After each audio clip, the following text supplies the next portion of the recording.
السلام علیکم ملګرو، زم تاسو ورو تاسو ملګری جنید خان ویډیو کمپلیټ وګورئ. یو ډیر د افسوس خبر در سره شریکو مانن په ابټاباد ډسټرکٹ جیل کې یو قیدی د قرآن شریف به حرمتی کړی ده. دا یو داسې قیدی چې د مخ کې هم عمدي کیس کې انوالو او پولیس ګیر کړي او په جیل کې دنه د دوباره د قرآن شریف به حرمتی وکړه. د دومره سترګې نه شرمېدي، د دومره نه یریدو، د پاکستان قانون نه یریدو، د په جیل کې دنه د پولیس په مخ کې د قرآن شریف به حرمتی کړی ده. ابټاباد کې چې څومره مارکیټونه هم ټولو خلکو هړتال کړی د په مخالفت کې چې دله سزا وکړي شي. ټول مارکیټونه بندونن، سړکونه ټول بند. تاسو د په ویډیو کې د سکرین باندې ښکاري.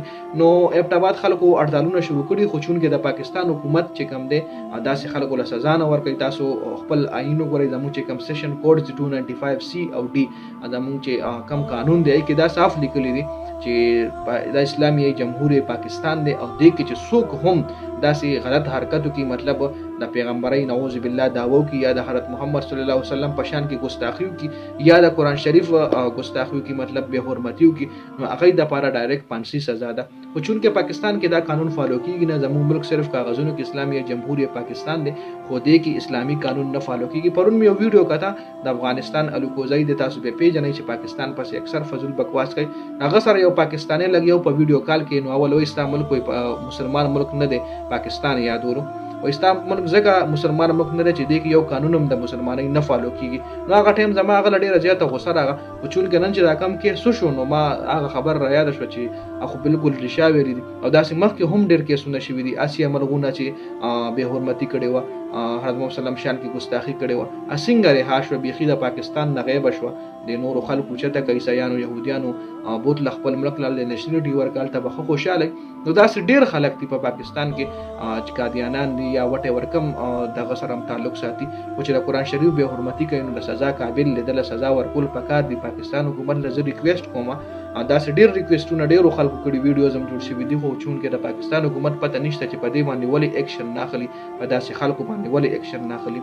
نو ډیر د افسوس مقام دی چې په ابټاباد کې داسې کیس شوی دی. نن ټوله ورځ ابټاباد کې ډیر درز وبل شروع، ویډیوز لا په سکرین نه دي راغلي، خو دا خبر ما تاسو سره ځکه شریکولو چې تاسو خبر یې چې داسې کیس شوی دی او د پاکستان قانون چې کوم دی ټوټلی اوده قانون دی، د نه راپاسي دی د حضرت محمد صلی الله علیه وسلم په شان کې چې څوک ګستاخي کوي ایله سزا نه ورکوي، یا د قرآن شریف به حرمتي څوک کوي یا داسې نور څوک به حرمتي کوي ایله دا سزا نه ورکوي. صرف تاریخونه کوټ کې چلی را چلی، اخر عکس رغا شي یا چې څوک سزا ورکي. د غازی خالد خبره بدله زو کوم بیا پولیس گیر کی بیا بریدي نه، مطلب نو اوس د غازی خالد باره کې هم فیصله نه راغلی، تر اوسه پورې لا جیل کې گیر دی. نو داسې ډیر کیسونه کیږي لګیا دي، خو پته نه چې زموږ دا قانون به کله راویښیږي. زموږ ملک صرف په کاغذونو کې اسلامي جمهوریت پاکستان دی او نور پکې د پاکستان قانون. ډیر افسوس سره زه ویډیو جوړم چې نور پکې د پاکستان قانون د سوري د مسلمانۍ قانون د اسلامي قانون دی کې نه فالو کیږي. موږ چې قرآن کې څه لیکلي دي، زموږ قرآن کې چې څه دي هغه موږ شاله کې خلک د قرآن شریف